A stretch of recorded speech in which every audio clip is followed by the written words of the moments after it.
What's up, y'all? Welcome to our YouTube channel, Africans Talk Football. Appreciate your guys' continued support. Don't forget to like and subscribe. Thank you. Welcome back to another episode of Africans Talk Football TV, where we bring you fresh soccer news highlighting the Africans and African Americans who have seen success within the sport. We bring you fresh soccer news from our favorite teams within the Premier League, as well as the MLS, NWSL, and top European leagues worldwide. Whether this is your first episode with us or you've been rocking with us from the jump, again, I just want to say and thank you to all of our friends and supporters. Again, my name is Cornelius. I am joined by my boys and fellow co-hosts. Salam, how you feeling today? Feeling good, man. Had a good weekend with the family in North Carolina, so feels good to be back home. Mike, how about you? I'm feeling good. Can't complain. Got a much needed rest over the weekend, so ready to go back for the next week. So can't complain. How about you, Cornelius? Good weekend, man. Cleveland is starting to get a lot warmer. It's been like 50 Mm-hmm. degrees, a lot of sunny skies, so great soccer weather. It was a little cold over the weekend, but Cavs are 3-0. And so, that Yeah. makes me a little bit warmer. Chelsea got the win. We'll talk about that a little bit later. But yeah, man, it's been a great week. Gabriel isn't with us this weekend. He's on a work trip. So I just want to say what's up, G. Shout out to Mm-hmm. No, you. bro. Mm-hmm. We'll talk Arsenal a little bit in your state, in your wake, I guess, because you aren't here. But to start, we want to start with the US. We want to start MLS, man. As you know, our Ohio teams both went 2-0 this week. So shout out to the FCC, Cincinnati, and the Columbus Crew, man. Mike, I want to start with you Mm-hmm. this weekend. Mm-hmm. 2-1 win. Mm-hmm. Cincinnati, we talked about it the last few weeks. The goals have been few and far in between. You guys got 2 goals this past weekend. What does this win do for you? Does it give you a little bit more vigor? You feel invigorated, or are you still kind of taking it week by week?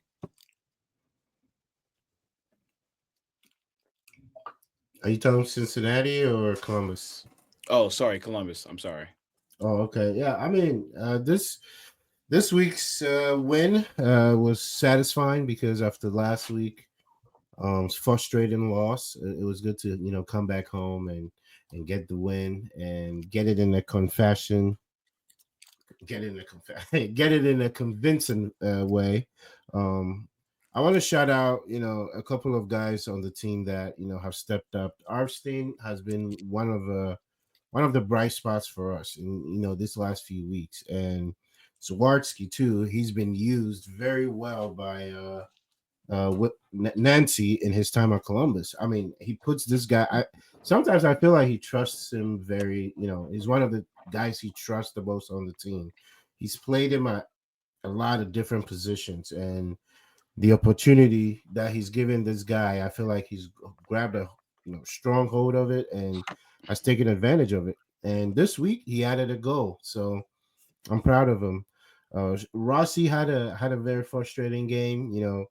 As everyone knows on this pod, I think he's our best player. He's played like it, but the last 2 weeks have definitely been frustrating for him. Um, I think yesterday he hit the post either 2 times or 3 times. Um, he did everything right. It just didn't go in, and I've had an issue with us being clinical. But after yesterday's win, I'm okay with how we look, and I've said it throughout the season that I believe that you know we're fine because we play well. We play a very good brand of football, but it's just that the firepower in the at the attacking end of the field is my issue. And to even pick up this win against San Jose, for me, it's the step in the right direction. Just keep doing that. Win the games that we're expected to win against competitions like that. Joseph Martinez, everybody knows his quality. He got the 1 goal for San Jose. You know, it's a top guy in the MLS. So I'm glad we were able to keep him quiet for only 1 goal. But overall, no complaints on this performance this week. But I will see. I know that we added another winger this past week. Um, but I'm looking to get that striker. We need to bring in that striker, whoever it's going to be. That's what I'm looking forward to. And until we do that, I think we're vulnerable on the offensive end in terms of our, finishing and being clinical and scoring goals. But overall, I think once we get that striker in, we might really be the best team in the league. But as of right now, I think we're where we need to be. So no complaints. I want to ask you, Mike, what are your thoughts on Gazdak so far? He's been a breath of fresh air, dog. I mean, I understand how Nancy's using him right now because it seems like he understands that okay, we need more firepower up top. So he kind of plays it. I don't know if he's playing him at the 10, but he pretty much circulates around the area right behind the striker. That helps with the creation of play. But I felt like he should have had to go by now. I'm kind of surprised he hasn't had to go by now because he's been very good with us, especially in his movement and getting in positions to score. So overall, bro, like I said it in our group chat, we do not miss often. Columbus Crew, we don't miss often on our transfers. That's So true. when he came in, I was confident they saw something for them to bring him in. And if I look back at all the signings Will Fernandez have made since he got to Columbus, I don't know if he's missed on a lot, really. So I have full confidence in him usually when he brings in a player. And Gazdag, no complaints so far. But I think with the way he's played so far, he should have it go by now. So that's the only thing I'm looking forward to his first goal right now. But I think he's done everything right. Yeah. So for Yeah. me, what I took back from this match was Rossi, as you said, he hit the post a few times. He didn't score. Mm-hmm. Gazdag, again, great showing, but he didn't score. Mm-hmm. Russell Rowe didn't score, and you Didn't guys are still score. finding goals. We Mm-hmm. talked about being clinical. We talked about where the goals coming from.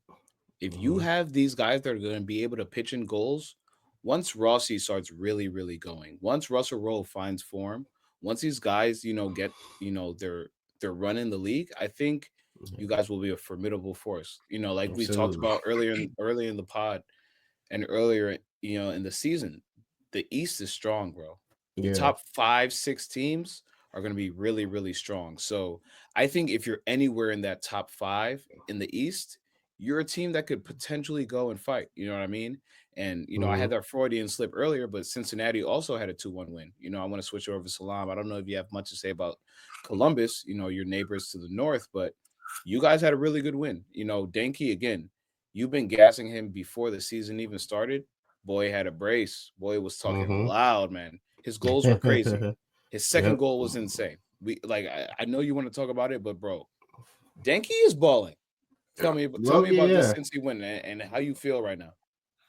Yeah, man. I think it was a great win for us. Obviously Denke had, I mean, so far goal of the season. Brilliant goal, brilliant bicycle kick. But I feel as if like we haven't really. I'll say this. Let me start here.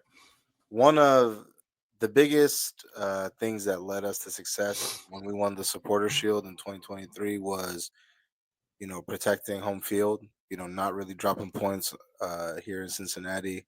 And I think, against opponents that we're supposed to, win, um, when we won the Supporter Shield, we did that. And that's what I'm expecting this season, man. This is a really strong team. Obviously, Denke got the goal. Last week, Evander had a brace. This week, Denke got the brace. Um, we're a dangerous team, man. And I think the slow start that we've had was, in my opinion, due to what was a congested schedule with all the different cups that we were in, mixed with, the unluckiness in terms of some of the injuries. Obina was out, Evander was out, Miazga is coming back from injury. So, he's going to strengthen our back line. And overall, as a team, man, I think we have a really well rounded team. And I think that, we have a lot of depth. Kubo is still not back yet. I really like Kubo. I think that he's going to help us down the stretch as well, too. So once we get him and Obina back, I think we'll be fine. But I firmly think that, Cincinnati is where they need to be. And that's, sitting at the top of the Eastern Conference. Mm. Can you guys hold on? Absolutely. The thing is I really think I'm not even trying to gas it, and I know that you guys are probably. I said this in a previous episode, but um, we don't concede that many goals. We have a top Mhm. keeper, and we also have, in my opinion, the best defender so far this season in Miles Robinson. Um, you talk about Mm. consistency and just reliable, just being a reliable. Ever since that he's worn a Cincinnati shirt, he's been huge for us, and you can already see his presence already throughout this season. So yeah, man, I'm excited. I think if you're a fan of the team, I think we're in a really good spot here, and I think I don't see us slowing down anytime soon. You look at Inter Miami; they dropped points today.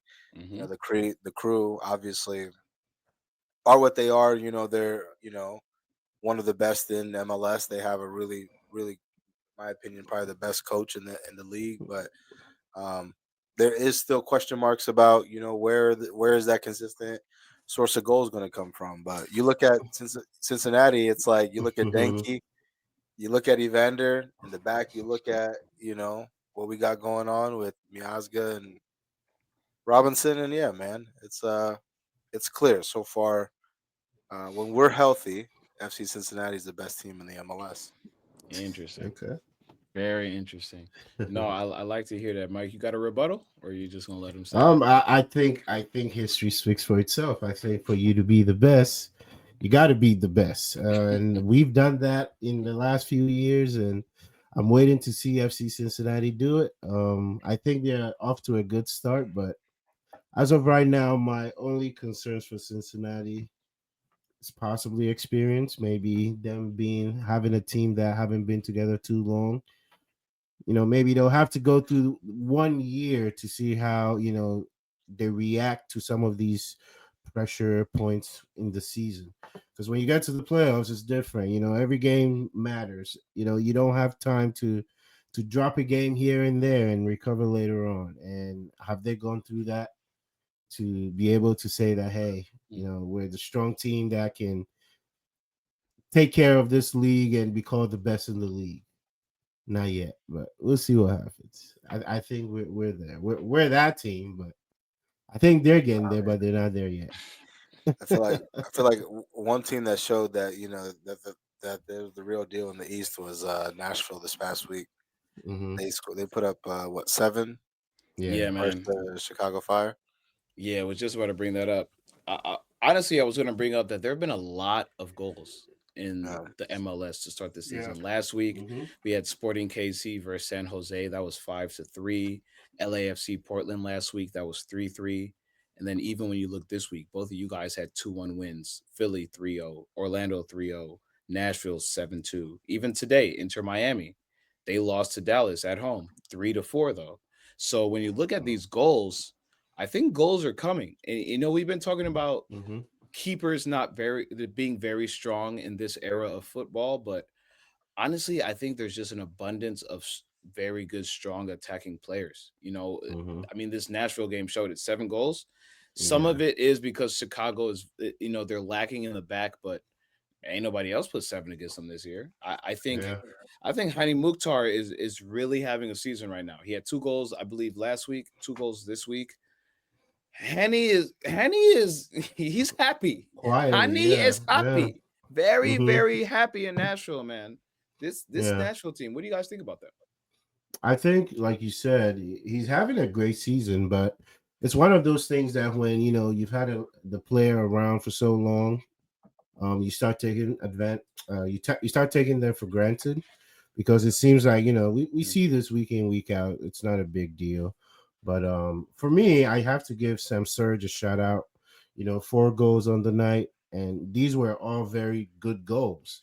I think he had one PK mhm. in the 4 goals he scored, but overall, hey, I don't know when Sam Surge last scored 4 goals in his career, but this was a very big performance for him. So it's good to see MLS bring players from overseas and they come in and they show their quality. So for me, this was a very a commanding win for Nashville, for them to pretty much announcing themselves that, hey, we're still here, we're still competing in the East. So that was my takeaway from that game. Yeah, I mean, on a week that what Inter Miami dropped points for them to win in the fashion that they did is huge. I mean, again, when you look at 1 through, I mean, shit, 8, not even just 8, because I mean the difference between eighth place and 10th place is So, 2 points. So yeah, when you mm-hmm, look at from 1 through 10, I mean, it's anybody's up there in the East, man. I think mm-hmm, so far, I think that we can see that there's the top half of the conference and there's like the middle pack. I think the top half of the conference, just looking at it, both Ohio teams, so Cincinnati, Columbus, mm-hmm. Philadelphia is still Yeah. still up there. Charlotte FC, Inter Miami, and Nashville. But then you have Orlando as well too. Orlando's up Mm-hmm. there with 16 points, and so is both New York teams, 15 and 14 respectively. So to your point, Mike, there's a lot of talent in the league, which is great, which makes the league more competitive. And um, yeah, man, it's a stacked Eastern Conference. I still think the best team in the league is currently probably is Vancouver, Yeah. but Mm-hmm. you know they certainly have the best record. But yeah, man, should be fun. And Vancouver played, I believe, they played the second. Minnesota United was considered one of, I believe, the second best team in terms of the table Yeah, before all the games were played. So, I mean, this Vancouver team could go all the way because I believe, was it 2 weeks ago? They were one of my recaps because They I were. was saying, hey, is this just, just the early season? They're in good form, but can they sustain this? Is this sustainable? Can they do this all season? And I feel like every competition they came across so far that could have or should have given them a problem wasn't a problem for them. They've gotten convincing wins and sometimes, drew against opponents that should have given them problems, but they were still able to get results. So I don't know, man. Vancouver could potentially be one of the best teams in the league. And I would like to see how they do, you know, throughout the seasons. I want to see them in the playoffs. I hope they go to the finals. mm, I agree, man. I think that's a great place to end with our our MLS. I just want to say before we get off the MLS, LA Galaxy, bro. 10 matches, Yeah. no wins. Currently sitting on Yeah. 3 points. They're playing right now. They're down 1-0 to Portland. It's still the Oh, first yeah. half, but bro, we've been talking about them, bro. Like, and Yeah. and now you have to ask questions because if this was a relegation type of league, we'd be looking at them like Southampton. And for a team to win the league and go 10 games without a win, it's kind of unprecedented, to be honest. I've never really Yeah. seen this. Like, I know I don't want to harp on this because we really shouldn't, but is LA Galaxy okay? They might be in trouble, man. They might be in trouble because I feel like we've all seen teams start off it's 6 games without a win, and then at some point they start picking up results. yeah, I just don't see it in even in the next few games. I Mm-mm. don't see where they're gonna get those wins from because some of these games they've already played. You should have thought, hey, at least they could have picked up a point here and there. It's not even happening. It's I don't know, man. I don't know what's going on with this team and the injuries they have. I don't want to put everything on those injuries because you have Marco Royce, who's pretty old, but he's still quality. You have Yoshida. Yoshida is pretty old in his career right now, and then you have Rike Puig, who has been a big part of the team. But still, I'm like, is it really all dependent on just those 3 guys? And I mean, they have more injuries, but these are like the main guys I can look at to be like, okay, these are a big part. These guys are a big part of the team. But still, it's like those 3 guys alone would not be the reason they don't lose 10 games.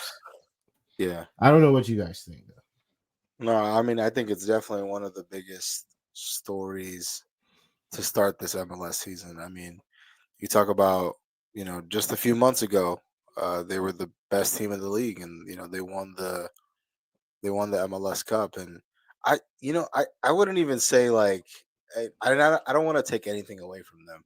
I wouldn't even say that they were the best team in the league last season. I think that they just Yeah. had like they were Very just good They had a run. run. Yeah. They had solid, a run. very They had a solid great run. run Hmm. too.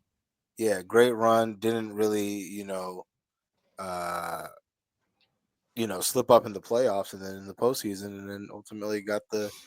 the got the win in the championship. But yeah, man, I think that they're gonna go in for someone in the summer. I think that there's still someone that potentially could come in and uh yeah, bro. I think this is what you get though, man, and only in the MLS. Like can a team be so up here and then the next season it's like due to financial because there's a salary cap and it's like you have to look out for all the other teams so Hmm. teams get dismantled like very quickly just Hmm. off of for no Yeah, reason, you know what I'm yeah. saying? And I'm not even talking about like role players. I'm talking about sometimes big players get moved out. You have Hmm. expansion teams, they get moved out, but nonetheless, man, yeah, Galaxy, um very concerning to start the season. Yeah, man. Honestly, I hope things turn around for them pretty quickly because it's just very weird to see. But to go across the pond, man, we have some interesting news in the English Premier League. Most interesting, just want to give our congratulations to Liverpool Football Club. The Scousers have done it again. Yeah. Um, they don't won the league, man. Last time they won it was 2020. As a fan, as a Chelsea fan, I just have to give my respects to Mohamed Salah. He used to be Hmm. our guy. We let him go. He went to Liverpool, and since then, he has cemented himself as one of the best in the Premier League. Striker, winger, whatever you want to call him, he is one of the best attackers in the Premier League. I mean, if you put your faith in Spurs to prolong a team from winning the league, they're probably going to win at Spurs, or against Spurs, I should say. Spurs scored first on a very great goal. I even texted in the group chat. Gravenberch got dunked on. And from there, it seemed like Liverpool was just throwing alley oops. They were scoring all over the place. 5-1. There was an own goal in there as well. I don't know, man. Congrats to Liverpool. Shout out to anyone who is a fan of Liverpool. You guys have had an insane season. Considering what happened last year, how everyone expected Arsenal and City to be the front runners, and how Arnie Slot was kind of no one knew who he would be or how he was going to take charge this year. And for a manager to come in and in his first year win the Premier League is just you just got to give your kudos to him and just say, well done, lad. That was a great year you had. I know they fell short in Champions League, domestic cups. They're not going to win either, but for 38 or I guess 34 weeks, you put your head down and you did what you're supposed to do. So this is just incredible. I think it's incredible for Slot. I can't remember the last time a manager came in and won the league in his first year. I know it's probably been done, but personally, I can't remember off the top of my head. Um, Mike, you're muted. So Antonio Conte was the last one when he came to Chelsea. when he came to Chelsea, The okay, most recent one. I was Yeah. gonna say Conte, but I didn't want to gas it. So Yeah. I just wanted to, I didn't want to. No, seriously, I didn't want to gas it, but yeah, man, like what Slot has done, and we all came up here beginning of the season, and we did not know. We we We we we all talked. We all this talked. guy. We yeah, no, point that way because Salam's on over there for me. Oh, But okay. Okay. but yeah. But all I'm saying is, bro, I had my doubts. Mike, we had a new Mm, manager as well. We're both looking absolutely. at him like, all Hmm. right, what I'm saying, let's see what you can do. You got the team. We talked about it. They didn't really do any transfers over the summer. They came in No. with the same essentially starting 11, Hmm. and they just did a madness this year. Shout out Yeah. Omar, shout out Kalen, shout out all my Liverpool fans, shout out Mason as Yeah. well. Those are my three boys who I know that. Shout out Bennett, shout out Polster, all Hmm. my friends that root for Liverpool. This is a madness. As a fan of the sport, Yeah. I hate to say it, but you guys won the league, bro. Well done. Yeah. Yeah. Absolutely, man. You got to give them the credit when credit is due. I think the biggest part of this whole season has been them being able to, at least for now, bring back Virgil and Salah. We don't know the issue with Trent yet, but I think that's the biggest part in this whole run. that you're going to be able to bring majority of this group back again to see if you can run it back again. But overall, excellent season. They were the one team I kept saying that I had no doubts about. I know about a month and a half ago, Gabriel and I went back and forth about, but it was just going with the team that was the most consistent that I've seen throughout the season. It wasn't even a slight against Arsenal, but I think this was the 20th, right? The 20th Prem title for Liverpool. Big shout outs to them, man. This is a good accomplishment, especially after losing Klopp, who's such a historical figure for that team and for what he's done since he took over for Liverpool. I think this was the championship he should have gotten last year. So they got it back in blood for him, and you can't even hate on it. It was not debatable at some point in the season. I think we all knew, and they finally confirmed it for all of us. Yeah. Yeah, man. I think at the end of the season, when we look across and we think about the biggest storylines in Europe, I think Liverpool is definitely up there. I mean, you guys have said it perfectly. I mean, no one could have anticipated this, especially when Mm-hmm. you look at how the previous season went for them. And, with all the question marks around their big players and Salah, Virgil, Trent, um, to Mike's point, like I think it's incredible that you're able to, win the Premier League, especially in Salah's first season. But I think it's even more impactful that you were able to re-sign both of those guys. Mhm. And I think that I don't know because I definitely thought going into this season, Yeah. I was like, yo, there's a lot, of change that's happening. In terms of like the coach, the team stayed the same, but Mm-hmm. I don't know, man. It just the odds were definitely like you couldn't have saw this coming. So Yeah. I mean, shout out to them. You got to give them credit. Now they've equaled us for the most trophies in English history. So Hmm. we'll have to share that with them for now. But um, yeah, I mean, the Scousers won. Yeah, up the scouts or whatever they say over there, and You'll in never the walk alone. yeah, you'll never walk alone or Let whatever. me ask you guys this though. So, do you think Salah is the best African player in the Premier League? Or I'm Yes, sorry. Let me ask you this. Yes. Do Yes. yes, you think? Do you think? Let me re-ask you that. Do you think is? Do you think Mohamed Salah is the best African to ever play in the Premier League? yes. But Yes. that's a different question. That's a different question. But I think he is the best African to play in the Premier League as far Yeah. as longevity, what he's done in the Prem. If you look at all other Africans that have played in the Prem and you Mhm. compare their longevity and their just strictly speaking Premier League careers, there's no one that holds a candle to Salah right now. I mean, Golden Boots, I agree. 2 leagues. I mean, and in the era where he had a battle against City, Yeah. even United. Mm-hmm. And if you think about it, Leicester got a ring during Salah's, rise. So if you look back to 2016 to now 2025, 2025, it's been 9 years. So it there's been a lot, ups and downs. But at the end of the day, this guy is incredible, bro. He's incredible. Yeah. Like Yeah. now that we're here, he's incredible, bro. He's one of the best players I've ever seen, and he had a lot of scrutiny when he first went to that Liverpool team. No one really knew. You know what I mean? No one Mm-hmm. actually really knew. That's when Coutinho was still there. They had a lot of players. Mane. There was a lot of animosity between those front. Let me not say animosity, but there's a lot of confusion on who was going to be the guy. But through Mm-hmm. all the dust, now that the dust is settled, Salah is still there and he's won the Premier League again. So if you look at his numbers right now, at his age, bro, come on, man. Yeah. Yeah. I mean, I agree with everything he just said. I think he is the best African to ever play in the Prem. Um, Sometimes it's hard for us to, let go of our biases, but I feel like we're witnessing. I was watching their celebration, and I'm like, wow.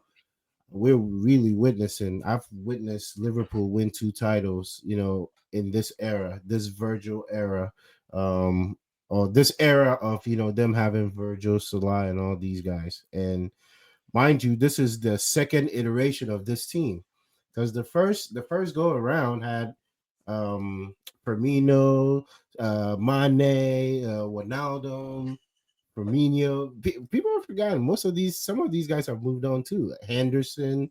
This was a different group from the first group that won the title in 2020. So you have to give them credit for that. And I hope they're able to keep this group together for as long as possible, because it would be nice to win the league as a Chelsea fan with these guys still in the league. But overall, yeah, I believe he is. Can't debate that anymore. What do you think, Salam? Because I know you a little tight lipped Yeah, over there, that's a but question, but yeah, we want to know what you think. Um, yeah, I mean, I would say yes. I would say yes. I mean, because when I think of the best African players, the first few that come to mind are Drogba, um, yeah. yeah, and Yaya Toure. I mean, Eto came and played here, but he really wasn't like Yeah, you It know was a at, short, it was a at short the but good career, but it was yeah, short. yeah, yeah. it really wasn't prime Eto. So like when I think of Hmm. the two best African players, I think of those two guys, and um, yeah, I would have to side with Salah, man. There's not a lot of people who have done what he's done in the league in the short Yeah. amount of time that he's been there. So yeah, definitely one of the best attackers. I've said before, I think that he's Liverpool's greatest player ever in their club history. I know a lot of people say stuff about Gerrard, and I understand. He's he's a favorite, but Hmm. respectfully, like Gerrard hasn't, he hasn't really given you what Salah has given you. Hmm. Yeah. Two Premier Leagues now, a Champions Yeah. League, an FA Cup, a Carabao Cup. He's won everything Hmm. with Yeah. the club. So I believe his goal today made him it made him the only player, well, overseas player, the only overseas player in the Premier League history. With he scored the most goals as an overseas player than anybody else in the league. So anybody else in front of him right now in terms of goals are either English Domestic. or some Yeah. type of, yeah. So UK. it's pretty Yeah. impressive. Yeah, man. It, and me and Mike have talked about this privately. We as a group have talked about this in the group chat. Chelsea, we didn't know what we had when we had Salah. That like during the Yeah, time we had a lot of great players. We had Oscar, we had Kevin De Bruyne, we had Salah. yeah. You know, y- to just name a few, Mm-hmm. and some of them had to go. But when you look back and you see what he is, you just can't help but wonder. And Yeah. and Mm-hmm. shout out to Liverpool for taking the chance because he went to Roma, he did Absolutely. his thing, and then Liverpool said, "Hey, we see a player here." So Mm-hmm. shout out Brown. That was the one person I didn't shout out. Minority owner in Liverpool, Absolutely. King James over here in Cleveland. He saw the vision, man. He saw the vision. But Mm-hmm. but yeah, to get off Liverpool and move to London, Chelsea did their ting today. Hey. Chelsea did their ting. Hey man, so this top four race is getting very, very, very crazy. And as I Yeah. said a few weeks ago, or maybe it was last week, we have to win out. We see Newcastle and we see Nottingham Forest before the Yeah. year is over. If we win those two matches, we should potentially be in the top four. Top But four. until then, the top four looks sticky. That Everton win, I just want to say one thing. That Nicholas Jackson goal is exactly what I want to see from my striker.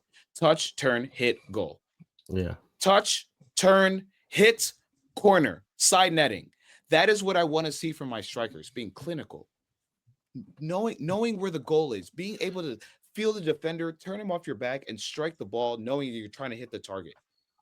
And when you see that type of play from your striker, you expect that type of play from your striker. I know that's not going to happen every time, But in a 1-0 match, when you need to go Mhm. get 3 points in the 34th week of the Premier League, when the nitty gritty is getting Yeah. here, this Yeah. is what I want.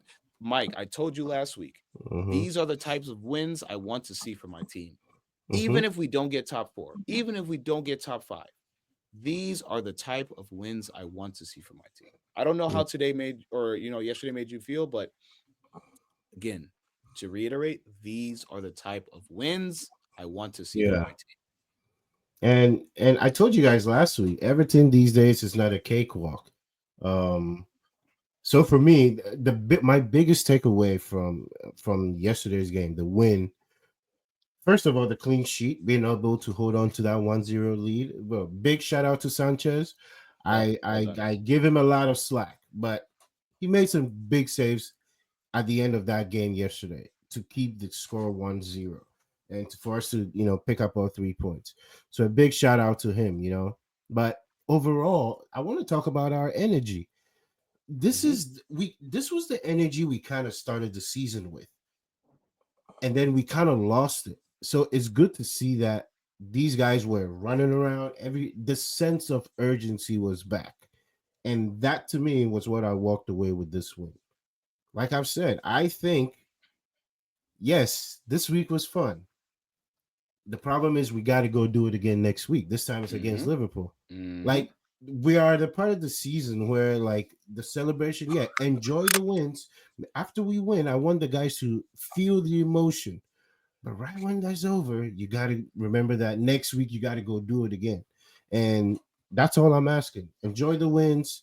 Play with the sense of urgency I've seen you guys play with these last few weeks.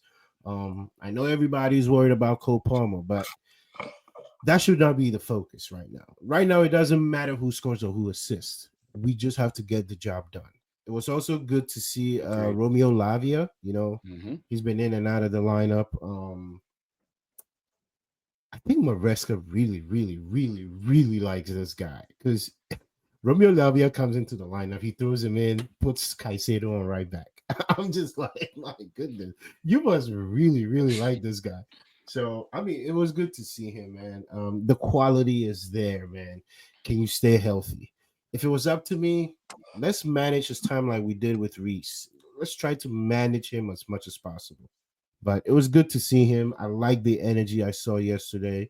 Beautiful goal by Jackson. He needed that. And he's the type of guy that when he scores one game, the next He gets couple of another. games is a level of exactly a level of confidence that he plays with. So going especially into the Liverpool game next week, I'm hoping Liverpool will be nice enough to allow us to express ourselves. You've Yeah, already won the league. I hope they have that hangover. You feel me? That You've week long already won the hangover. league, man. Let us express ourselves. That's all I'm hoping for. We're gonna give you the guard of honor. Take it, and let's just get our 3 points. But overall, no complaints, man. Two crucial wins, like you said, beating Newcastle and beating Forest. There is no tying or drawing. These two games have to be wins. If that means dropping points against Liverpool and United, that's fine with me. But we got to beat these two teams. I agree. No, Yeah. Mike, I agree. It was huge. This was a big game Yeah. for us. This was Hmm. a very big game for us. I know we don't want to dwell too much on United, but I do want to talk to you about United because Rasmus Hoyland, 95th minute winner, Superman today. down a man as well. You Hmm. guys got the job done. Or Bournemouth done a man, I should say, and you guys just got the job done. Salam, I know you're more so focused on Europe and winning the Europa League, but did this win give you any confidence about potentially moving into the Europa League and getting that win?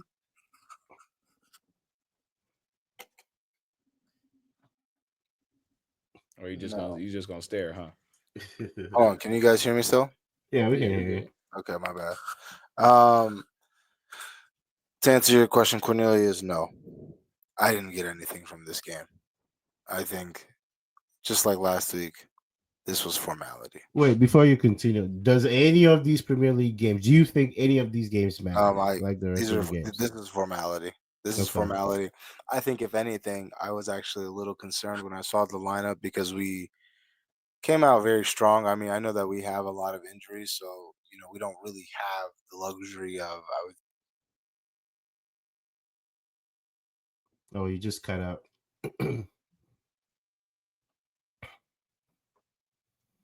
No, Can't but hear. to be honest, I feel like United, they're in a very weird spot right now. But like he said, some of these league games, it's weird to say it doesn't matter for them, right? Because you would think they would want to put themselves in a good position, but it's really the reality. Like any chance of competing in Europe is up to them actually winning the whole thing. And Mhm. with the teams left, it'll be interesting to see if they can pull it off. Yeah. Can you guys hear me now? Yeah. Hmm. Um, yeah, bro. So, like you said, Mike, I think that all these games are just formality. Um, I mean, it was great that Rasmus was able to get the goal. I think that we got extremely, um, I wouldn't say lucky with the red card. I think it was the right call. Um, Easily, Cheeto could have also earned a penalty for us as well too, but the ref didn't call it. It is what it is. But nah, man, all eyes for me are on Thursday. I think. I mean, now that we're approaching the end of the season, I feel like there's a few players that you can kind of tell that are probably not going to be here next season. Um, to me, Garnacho is one of those people. I think Rasmus Hoyland is also one of those people as well too. And I think if we're able to cash in on these guys and give Abram what he needs, I think we'll be fine. So hopefully we can get the job done this Thursday. I know we'll talk about them when we do our um. Shit, I mean we could just do it now since we're talking about them. We play Atletico Bilbao, man. I think this is the toughest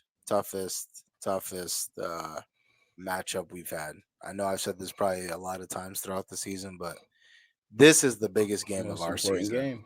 game. Yeah, This is the biggest absolutely. game of our season. Yeah. Um, especially with the players that they have. They have probably one of the best attacking, exciting players in Europe right now, in Nico Williams. His brother's scoring as well too. Inaki Williams is also doing well. So Uh-huh. um, we just gotta continue our Europa League form, man. It hasn't been pretty always, but I think, like I said it last week, man. I think Amarim has done a great job leading us to success. I think the problem that occurs is we shoot ourselves in the foot with mistakes. You look at the Lyon game, both legs. There's no reason why that first leg we shouldn't have walked out of With the win, France yeah. with the win. And then the same thing that happens when we go at home. Obviously, Harry. it was a great comeback, right? The vibes were great, but it's like, why does it need to come to that? I don't think against Atletico Bilbao that's going to work. So, If you need to um, score 5 against Lyon, you might need to score 10 against Bilbao because they're gonna score. yeah, I mean, yeah, that's the thing. They're going to score. It's just a matter of, really the biggest concern that I have is just in the back.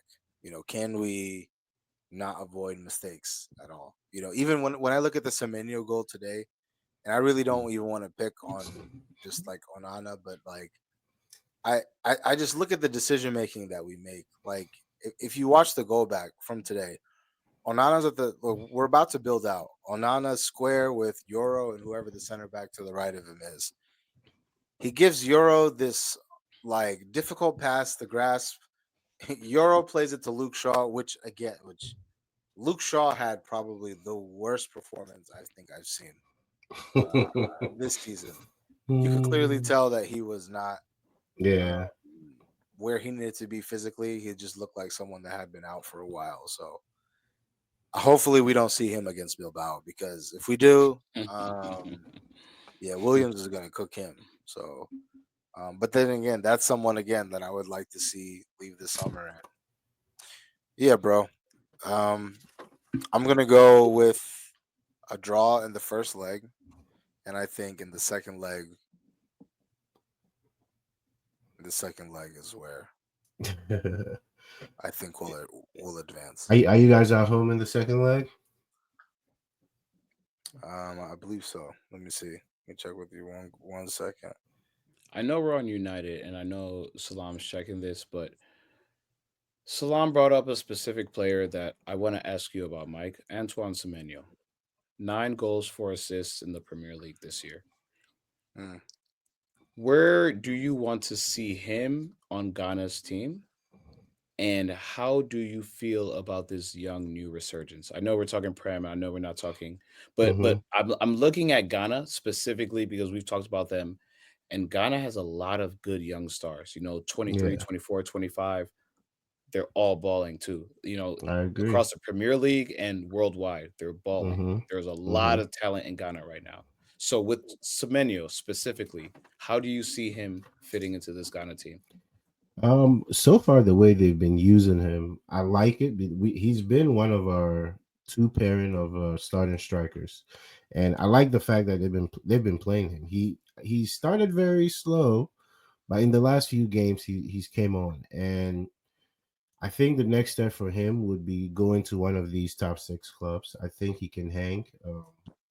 I know there's been rumors and links with United. There's been also links with, I believe, Tottenham.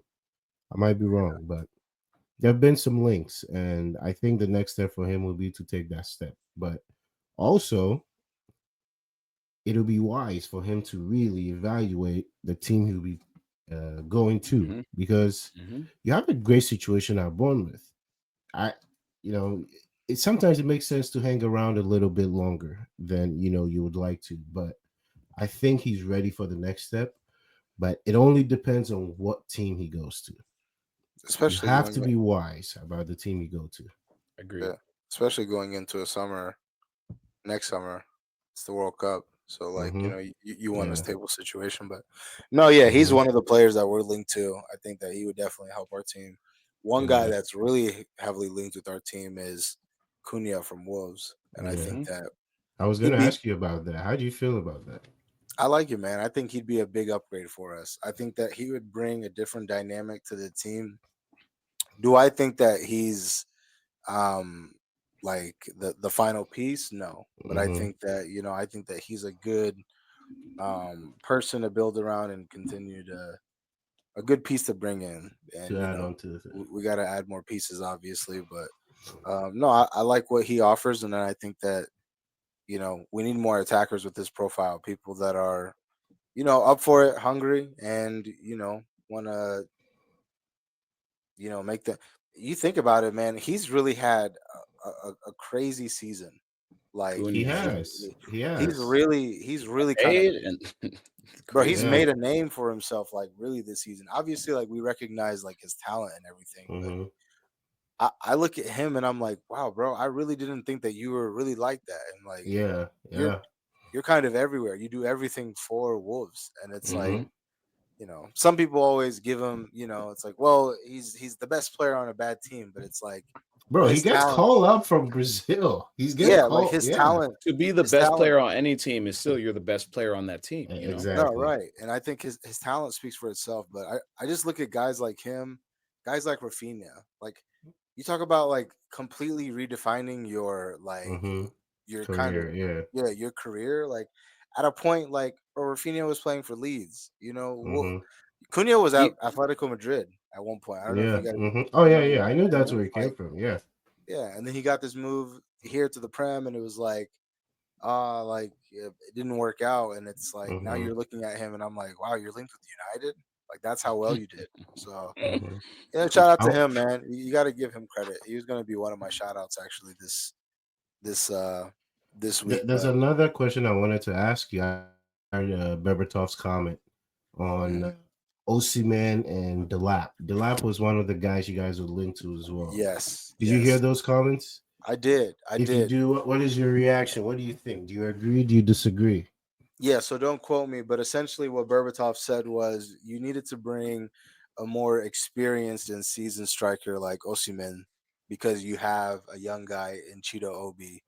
Um, so to have that veteran presence there, Cheeto Obi can learn off of Osimhen, and ultimately Obi Martin is going to be like the future.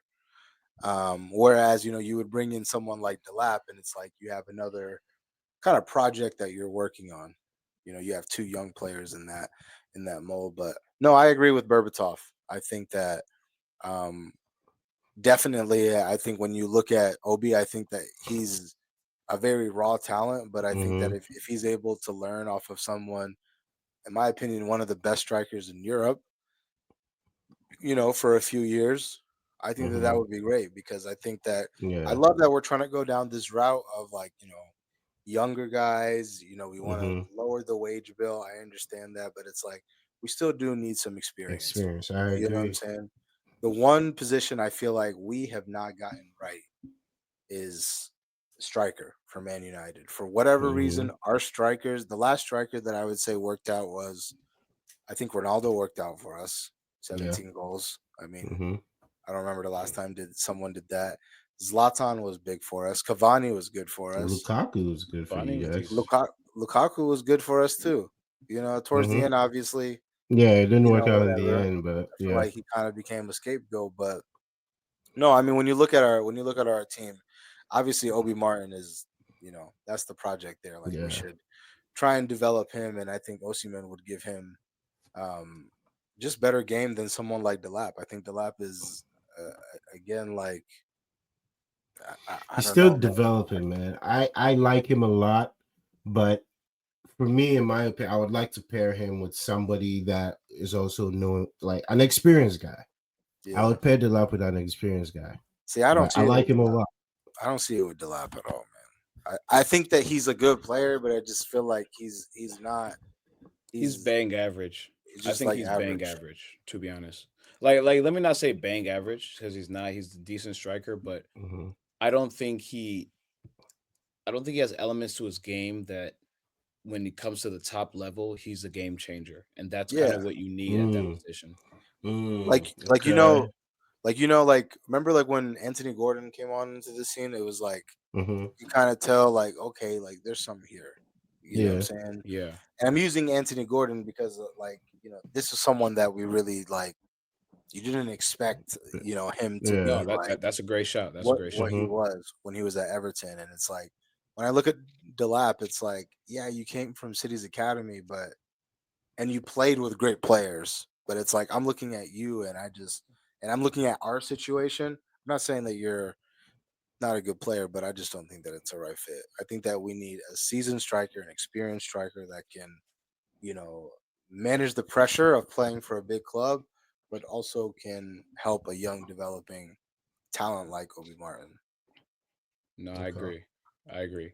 So before we get off the Premier League and we go into Champions League predictions, I want you to both guess the pundit that said this. All right.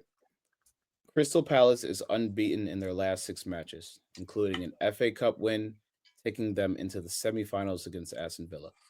The club has been flying under the radar, but has quietly put together one of the better 2025 campaigns in the Premier League. Who do you think said that? Which pundit? Was it Cornelius? Mm. Mike?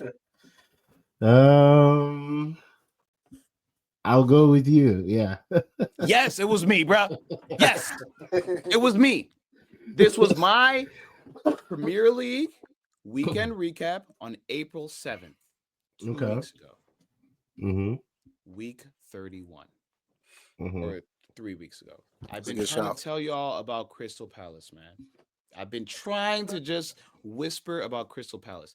I know the Puskas Award is given to the best goal in the season, but there needs to be like a Puskas Teammate Award because I Eze and know. JP Mateta Yeah, this bangers. last week against Arsenal put together two of the best goals I have ever seen in a match. And Yeah. then to follow that up, they played Aston Villa in the Mhm. semifinals. And what they do? Smoke. What they do, Mike? Tell me what they do. Smokes. Crystal Palace is going to Mm, be in a final. no, a final, yeah.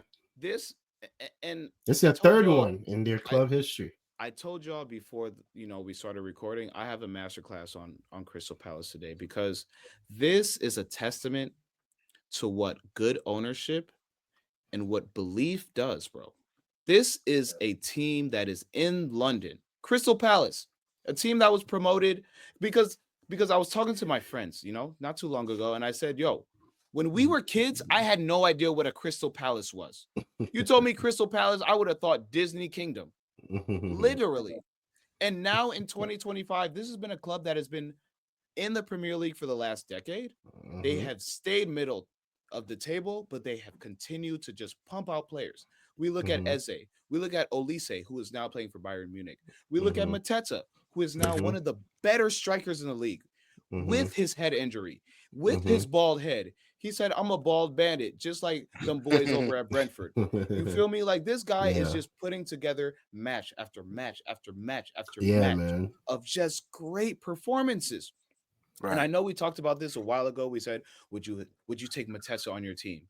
And at first I was like, nah, I don't know if he could hold up, at the top level. But right now I'm willing to go out on a limb and say I would love to have a JPP on my or JPM on my team. Matessa is one of those players where he's just a baller, man. The kid has so much swag. The kid just scores and then he wants to kick over the flag every time to let you know, yeah, it doesn't matter if this is your home or my home. I'm taking over yours.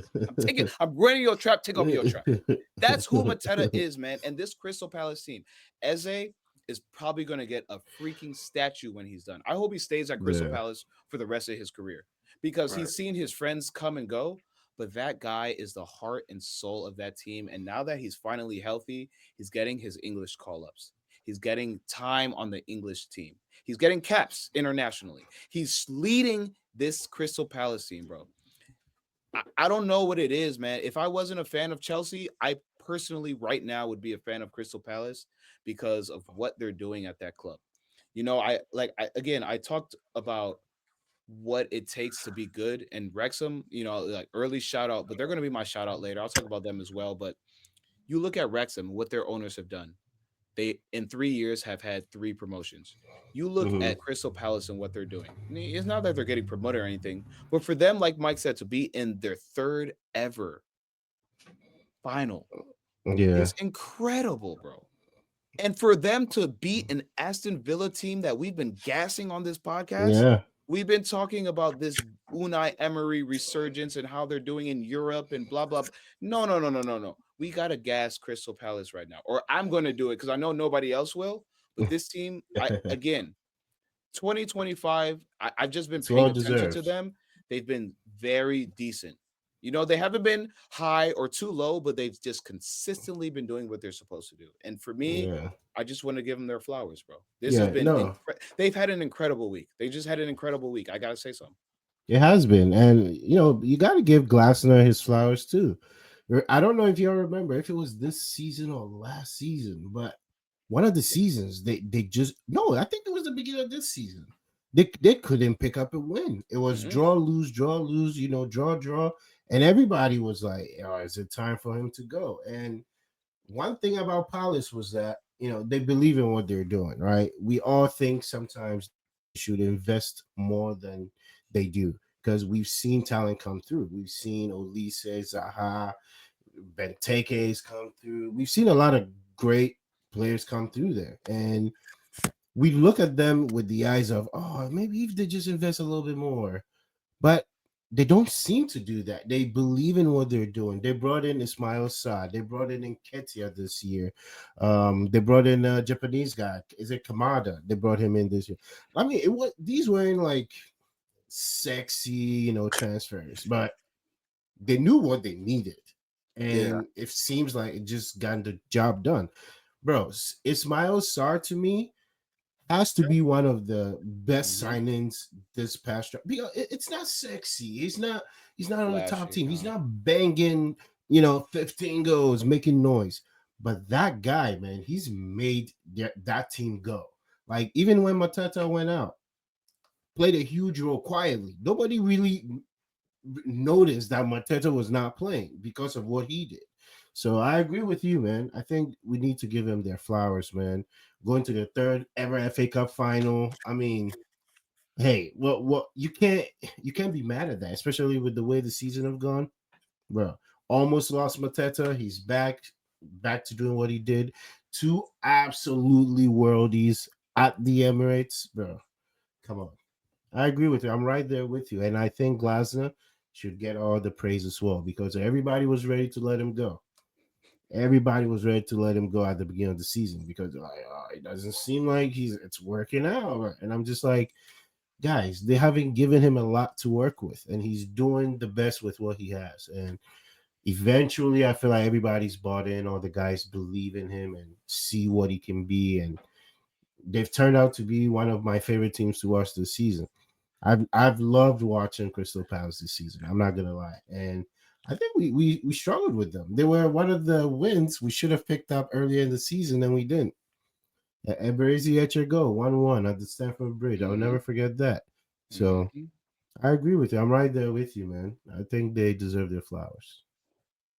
Yeah, like Cornelia said, you would have heard that first if you tuned in to our weekly recaps that we drop at the end of every match day. So for the Premier League and for the MLS, each of us on here give a just a little snippet of what we took away from the previous match days. So credit to you, Cornelius. You saw that. You've been on Crystal Palace all season.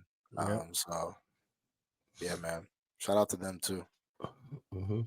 Yeah, man. I just had to say something because honestly, Gabriel last week, I know he's not here, but I know Arsenal's essentially pretty secured in the top four, or so they Mm-hmm. believe.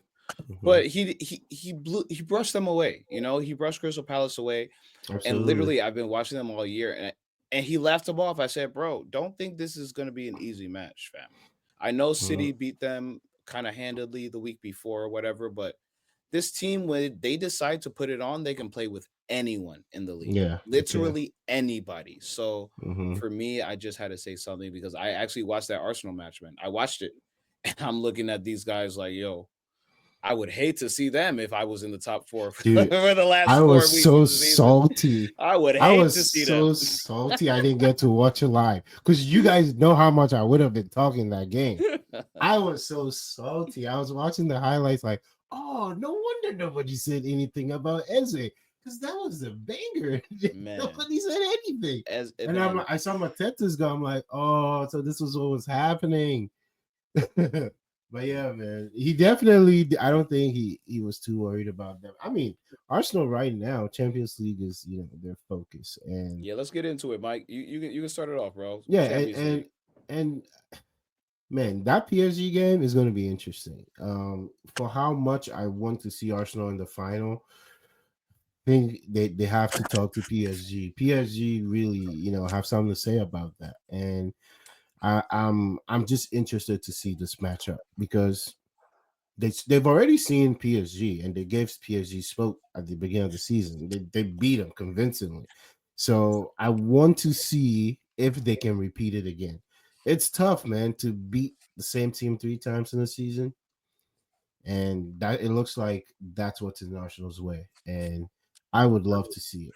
I don't have like a side I'm leaning on right now because it's both sides are so talented that it could go either way. It could really go either way. And I think it'll come down to whoever takes that commanding lead in the first game. So that's my opinion on that one. My only concern with Arsenal going into this matchup with PSG is where the goal is going to come from if they don't come from Saka. I know that Moreno to me has been probably Excellent. He's been excellent excellent for for them. them. Yeah.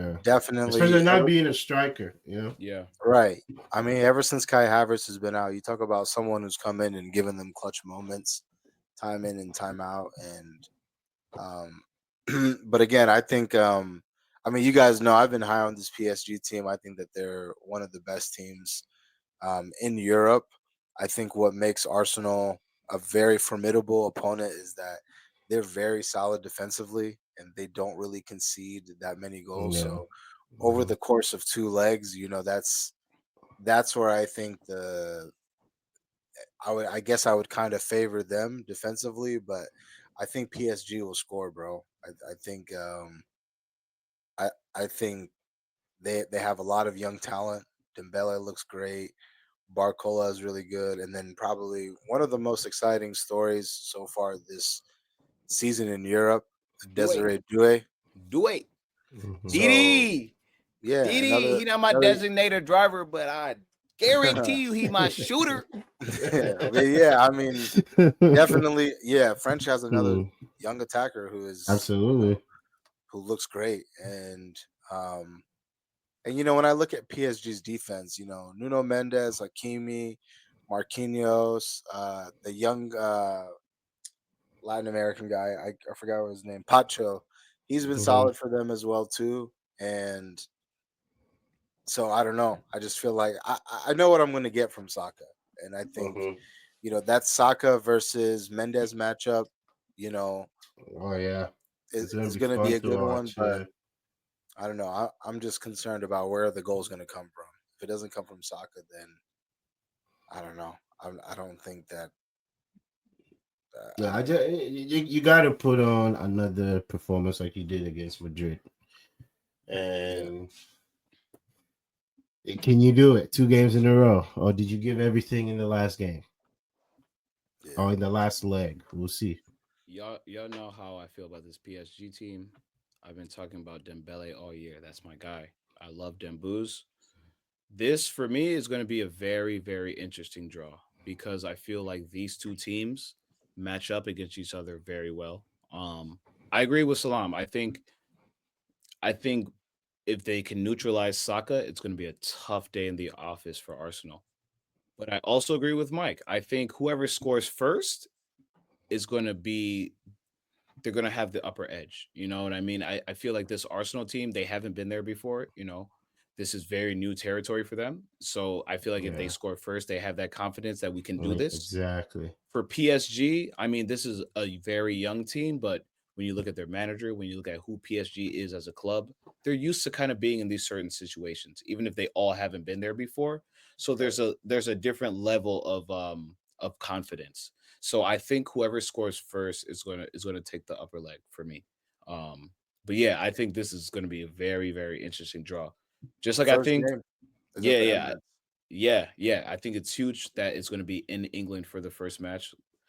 Just like Yeah, you said, Salam. I think that is it's in Arsenal's favor a lot. They have to capitalize. exactly. I think if they do their job at home, they can not necessarily park the bus in France, but they'll do what they did to Madrid. They'll be defensively sound, but also scary on a counterattack. So Yeah, Hmm.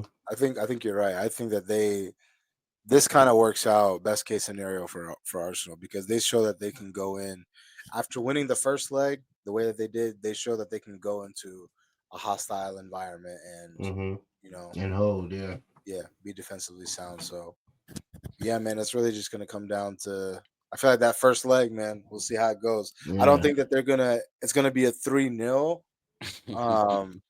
Demolishing. No more. I don't No, think that. We'll see 2 free kick goals from Declan Rice, but um, yeah, I mean, this is a good test for him though as well too. I mean, you have João Neves in that midfield, Vitinha's in that midfield. Like, they got some good guys there. yeah, Fabian Ruiz has been solid as well too. So, um, this is a good matchup. Definitely the best one so far. Who's the other one? You Yeah, got Barca. before we go over to Barcelona Inter, we talked about Cunha, we talked about a couple of those Wolves players earlier. Shout out Vitinha, man. yeah. Shout out, Shout big out shout out. Vitinha, bro. Yeah, I mean, I said this in the group chat at the beginning of the year when we were watching the tape or the group stages of the Champions League. I was like, yo, Vitinha was at Wolves last year, fam. And now he's starting for PSG. I yeah, mean, I would have never thought someone like Vitinha would be balling like this, but honestly, I think he's one of the hidden gems of the league, right? Of He's the good. world football right now, because hmm, what he's done I mean, he looked good, when he was on Wolves, but seeing him on PSG this year, I'm looking at that cat like, yo, he looks different. Yeah, he looks way different, Mike. yeah, He looked totally different. So I think he's going to be a big X factor for this game. Salam talks about hmm, the midfield. It's going to be a midfield battle. This is going to be a yeah, huge midfield battle. So I think whoever wins the midfield will win this. Will win this tie. But Barcelona Inter. First game is at Camp Nou. Barcelona just came off the win this past weekend against Real Madrid in the Copa del Rey.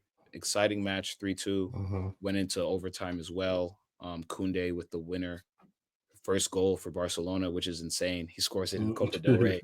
I feel like that just happens, you know. Like I feel like every time it's an El Clasico, something exciting happens. But yeah, man, this Barcelona Inter matchup. I think I said it last week. This might be a trap game for Barcelona. Like it really might be a trap game for Barcelona. I know they're at home to start, but Inter for me just matches up well with them. I don't know how y'all feel about this, but No, yeah, I think definitely. I think this is a really good matchup in terms of styles, very contrast. Um, two contrasting styles. Barcelona have probably the one of the best attacks in Europe, and Inter is probably one of the best defensive teams in Europe. They don't really concede that many goals, so in that aspect, it's definitely gonna make for an entertaining two legs. Um, I have Barcelona going through, bro. I can't say this enough. You talk about alongside with Liverpool, you talk about one of the most surprising stories of this season is how well this Barcelona team is doing. I mean, low key is competing for a treble right now. They just won the Copa del Rey. That they're in the driver's win seat the league. for Yeah, La Liga, and they're literally 3 games away from winning the Champions League as well too. And to me, they also just have the best player in the world, man. And I think when you have Lamine Yamal, I think that you have a chance. Fabrizio actually just tweeted this, and this is actually going to be one of my shoutouts of the week, but I'll say it now. Lamine Yamal, 17 years old. This is his trophy cabinet. 1 Euro final, 1 La Liga, 1 Copa del Rey, 1 Super Copa, Golden Boy Award, a Copa trophy, Euro Young Player of the Tournament, 2024 Best Men's FIFA 11, and he's only 17 years old. So, I mean, yeah, bro, it's crazy. I mean, when you were saying best player in our group chat yesterday, I'm just like, nobody said none because we can't really argue it. We can't argue. It's like but see, this really is there. Like this is my point. When we said a few weeks ago, I disagreed with Gabriel because he said Rafinha should be the leader for the Ballon d'Or, and I'm like, Rafinha is not even the best player on his team. So how can the best player in Europe that doesn't make sense though, right? Because when you look at all the previous winners of the Ballon d'Or, they've been the best player in Europe. I mean, yeah, we could probably argue the year that Henri probably should have won it. Yeah. Who won it that year? Was it Nedved? Nedved, yeah. Nedved. Yeah, I think it was his second year too. Yeah, crazy, but it's like, yeah, Henri should have won it, but it's like, okay, Nedved had the only other one I disagree with is the year I feel like Virgil should have won it, and he did over Messi. Yes. Oh yeah, that year. Yeah. That is the only other one in recent memory I can. No, Lewandowski. That Lewandowski year. Well, I mean, there was COVID, so it was just there was no Ballon d'Or. How about the Ronaldo and Modric one? That one I leave up to the fans. I don't that one. That's not for me. But I would probably side with Ronaldo that year. I think that they really just gave it to him because of what he did in the Euros. Was the Euros? It was the Champions League. The only thing Champions League and the World Cup final. He went to the World Cup final. Yeah, it was a World Cup. That's what. Yeah. But no, man, I think if they were to win the Champions League, I think it would shift the rankings of the Ballon d'Or because you would have to look at what he's done, and I think it's easy to tell like this guy is the best player in the world. It's not like Mike said, it's not even a hot take. Yeah, I don't even if we took him outside of the conversation, who would you say is the best? I mean, obviously, some of the names that you're going to say, you're probably going to say a few guys off Real Madrid. So what, Vinny and Mbappe? But it's like, it's like Salah. But I'm not saying Mbappe. Saka, is that a bad shout? If Saka played all year, then yes, he'll probably be in the conversation. Unfortunately, he just didn't play all year. I mean, people have been putting Harry Kane up there, but I'm like, Kane don't move me like everybody. Yeah, you know what I'm saying. So like, when we really are looking at who the best player is, Salam, It really is him. Like, Yeah. I don't It want to really say it's a is him. 17-year-old, but it might Yeah. be. No, Yeah. it is, bro. It is. If Mhm. it's not, yeah, bro. If you're looking around and if you can't find them, then you're probably Then I'm sure you're gonna come yeah, back. you Exactly. probably you. Yeah. But Mhm. no, that's good. So in that matchup, who do you guys got? Barca, Inter. I got Barca, bro. Barca for me. It's I I also have mean, Barca. been so clinical. I This always team keep is forgetting their manager's name. What's his name? He's had them playing Hansi. beautiful football. Hansi Hansi Flick. Flick. I mean, yesterday's game, they had no business winning that game. at all. They are classical. They had no business winning that game, At and all. somehow dug deep and still got the result. And it They wasn't just even a don't big stop. Yamal game, you know. And when It, the it best player, wasn't. he didn't do well. I mean, it's not that he Yeah, didn't do well. He just they clamped him. wasn't Whenever he himself. got the Like ball, they he's were like, "No, we'll double you down, or we'll make sure you can't do anything." It was a team effort for them, you know. Yeah. yeah. All right. That's good. And yeah, Europa League. We already talked about Europa League. Again, just to say it again, we got to beat Bilbao, man. I think that this game is much bigger than just you know the game in itself in the 90 minutes. I think that if we are able to win this Champions League, or I'm sorry, to win this Europa League and enter the Champions League next season, that really helps us financially and will help the manager get the players that he needs to play the style he wants to. So yeah, man, going to be a tough one. We're away from home in the first leg. It's actually at Bilbao, which I'm okay with that. I'm definitely okay with that.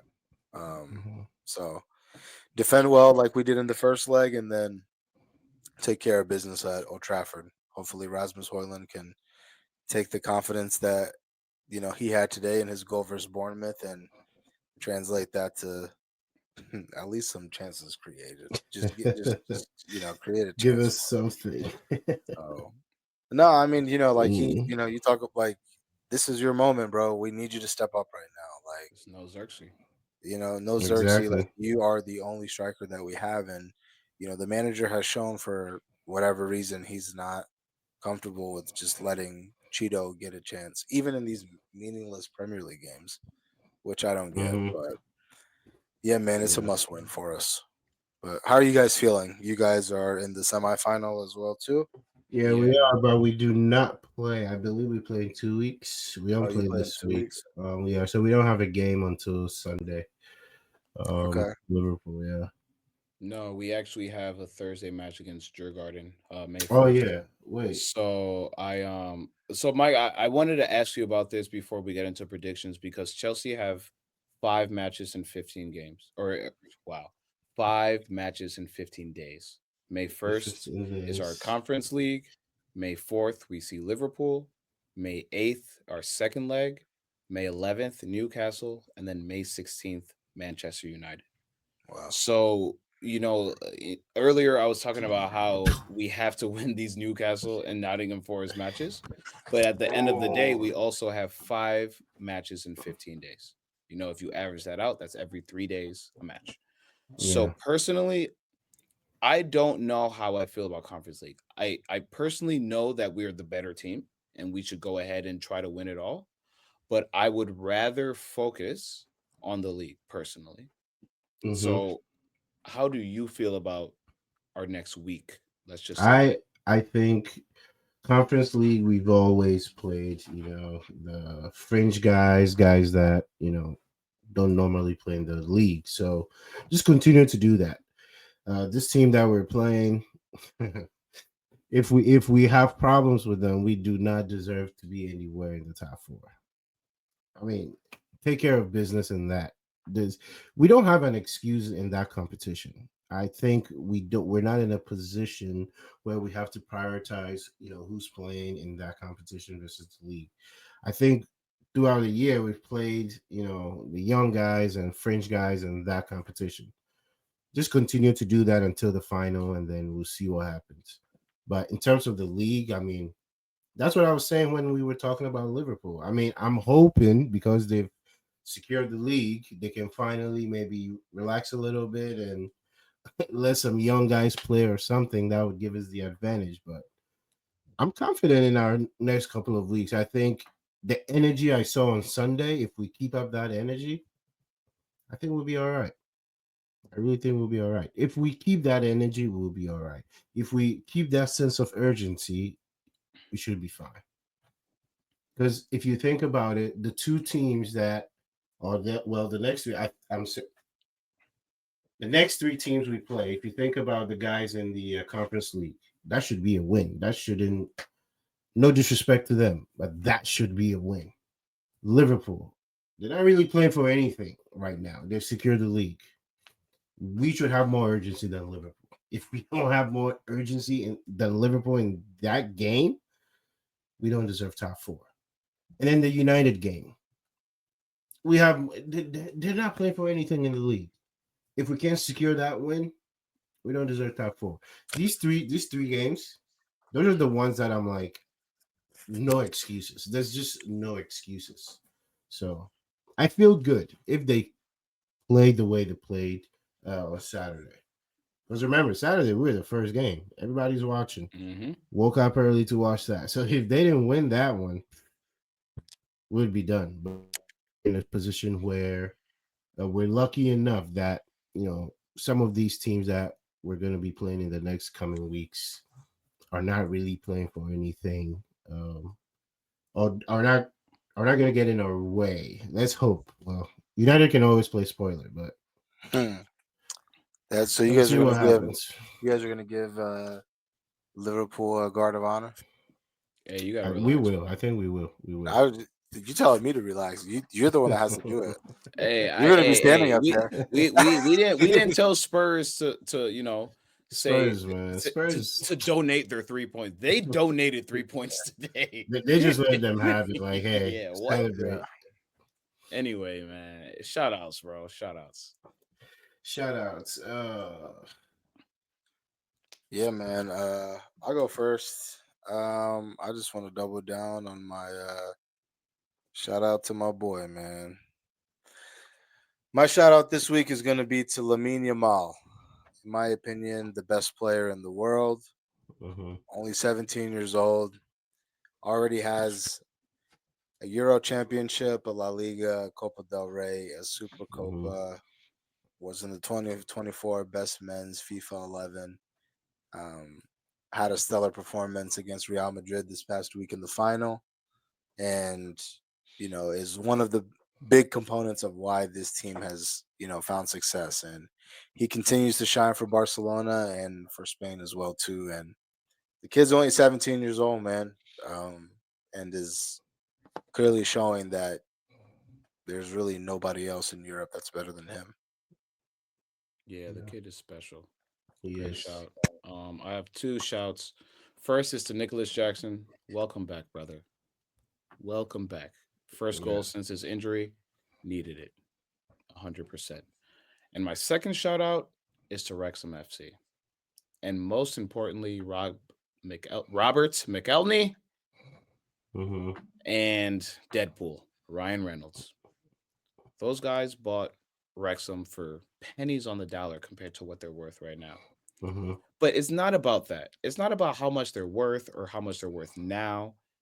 It's not about how they've just been the talk of the town in England. It's about how good ownership can take you from almost non-league to now the championship. In 3 years, they've been promoted 3 times. I don't think anyone realizes how ridiculous that is. To play almost 50 matches a year and be promoted 3 years in a row. And I know we talked about this Wrexham team earlier in the podcast, earlier in the year, but bro, what they've done is a testament. Again, I said this earlier in the episode, to what good ownership does to a club. You know what I'm saying? Like to think that this team could be in the Premier League. I was talking about Crystal Palace, who wasn't in the Premier League when I was a kid.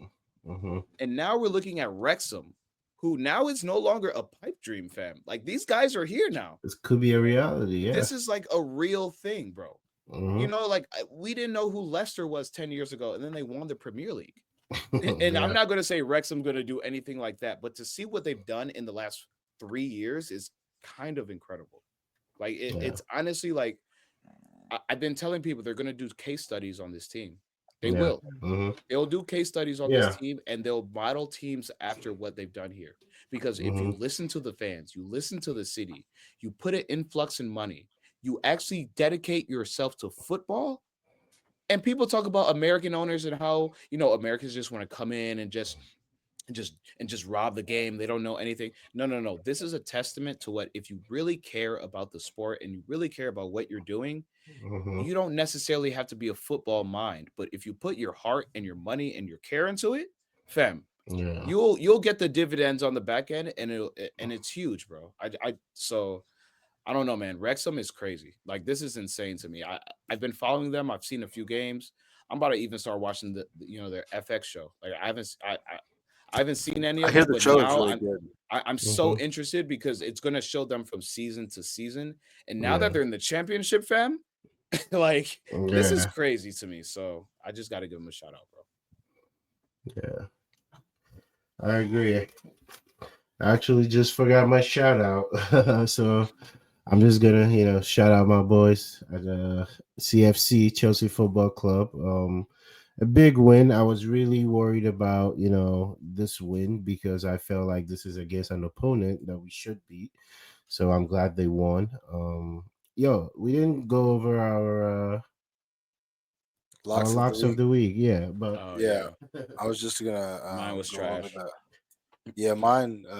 Manchester United played spoiler. I had never been so sorry to see United score, and then uh, to see who scored too. I was like, oh, of course. mm, When I pick they hit you my with the lock of the double. week, Rasmus Højlund, you decide to score. Well, Mm. my lock of the week next year is going to be Atletico Bilbao, win or draw. So maybe you can play Yeah. spoiler again next week. But Hmm. yeah, what was Gabriel's lock of the week? Gabriel had I'm not sure. Let's look it up. let me look. Gabriel had Arsenal first half versus Crystal Palace that did not hit. That started off our bad week. Bournemouth Mhm. money line was not good. Chelsea money line versus Everton, good Hmm. win this Well week, done, Mike. Mike. And then over 3.5, Man City versus Aston Villa. Cornelius, I don't know if that hit or not. No, I didn't. It was looking so good, bro. They had 2 goals in the first 20 minutes of that match, and then That's how it no goes, bro. goals in the second half until the very end, where City decided to win 2-1, and it was so annoying.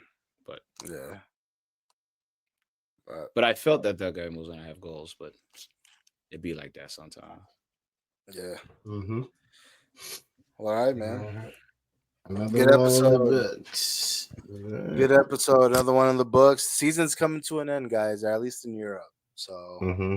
it's we're getting to that crunch time. I'm actually as a United fan, I'm actually very very nervous for Thursday because it's one of those things where it's like fortunately all of our teams are kind of still fighting for something at this Hmm. latter part of the season, but it's such a kind of scary feeling knowing that like wow You lose. if we have a bad first leg, if we have a bad 90 minutes to start out this matchup, like the rest of the season is essentially just like Done, it's yeah. over. So um yeah, we'll see. A Mm. lot of football still left to To be to played. play, to be Yeah. played, and to watch. So we appreciate everybody's continued support. Appreciate everybody for tuning in, and as always, good luck to you in your future endeavors.